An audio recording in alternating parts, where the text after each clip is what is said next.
अस्सलाम वालेकुम। अच्छा माँ जी, आपका नाम है खालदा बीबी, इस नाम की बहुत सारी माशाल्लाह माएँ होती हैं। उम्र आपकी तकरीबन 50 साल थी।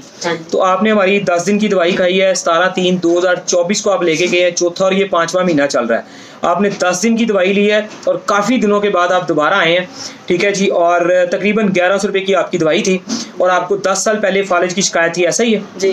थोड़ा सा तेज़ बताना। हाँ जी, ऐसे ही। और 10 साल से आप नींद की गोली खा रहे थे जी। और हमारी 10 दिन की दवाई खाने के बाद आप तकरीबन 1.5 महीने बाद आए हैं, लेकिन नींद की गोली तो नहीं आप खा रहे? नहीं, मैंने नहीं और खाई। नींद माशाल्लाह अच्छी आती रही इस अच्छी दौरान? आती रही है, बिल्कुल। अल्हम्दुलिल्लाह। इसी तरह बार बार यूरिन आने की शिकायत थी, वो भी कंट्रोल में रहा? कंट्रोल में रहा माशाल्लाह। उससे आप बहुत ज्यादा परेशान थे, 2 घंटे नहीं निकलते थे। हाँ जी, नहीं निकलते थे, 1 घंटा नहीं निकलता था, माशाल्लाह 3-3 4-4 घंटे निकल जाते हैं। नींद सुकून की आ गई। अच्छा, टांगों में पिंडलियों से ठंडी रहती थी बहुत ज्यादा, वो भी बेहतर हुई थी? बेहतर हो गई थी, अब फिर से शुरू हुई। अब शुरू हुई है 1.5 माह बाद जाके। बिल्कुल ठीक है, अल्लाह खैर करेगा। गर्मी ज्यादा आ गई है, पसीना ज्यादा आने की वजह से ठंडी हो जाती है। अब दवाई में इसको बैलेंस कर दे ताकि मजीद मामला बेहतर हो।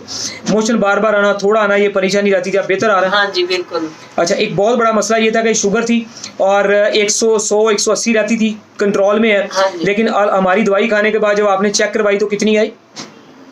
90 आई। यानी कि शुगर इतनी कंट्रोल में आ गई कि लो होगी थोड़ी सी। और कुछ मीठा खाने की तबीयत को इजाजत होगी ना कि इंसान अब कोई ना कोई फल फ्रूट टेस्ट कर सकता है ना।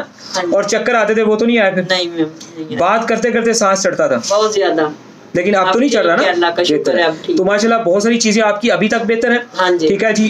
थोड़ा सुनपन का मसला आया, जिस साइड पे फालिज है वो बाजू ठंडा हो रहा है, ये आप बता रहे हैं, और काफी चीजें बेहतर है। लेकिन अगर खराब भी हुई है तो 10 दिन की दवाई खाने के 1.5 माह बाद अल्हम्दुलिल्लाह अल्लाह करम करेगा, मजीद आप दवाई को जारी रखें, रूटीन से खाएं, इंशाल्लाह मुकम्मल तौर पे सेहत जो है वो बहाल हो जाएगी।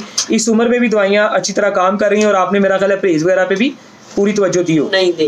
तवज्जो नहीं दी? नहीं दी। परहेज भी कोई नहीं किया? परहेज भी नहीं किया। मैं क्यों झूठ बोलूं, मैंने कोई परहेज वगैरह नहीं किया क्योंकि रमजान शरीफ था तो मेरा यही था कि मैं रोजा रख लूं, खोल लूं।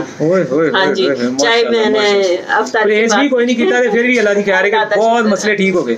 चलो जी, अल्हम्दुलिल्लाह दवाई के अंदर इन्नी हिम्मत ताकत है जी कि उन्हें तो फायदा दिता, अल्लाह दा एहसान है। ठीक है जी, ते कह रही हूं मैं सारी डिटेल है, बाकी अल्लाह करम करेगा इंशाल्लाह। ये आपने चटनी वगैरह कावा वगैरह बताया था, मैंने एक दिन भी कावा नहीं पिया, एक दिन भी चटनी नहीं खाई। मैं क्यों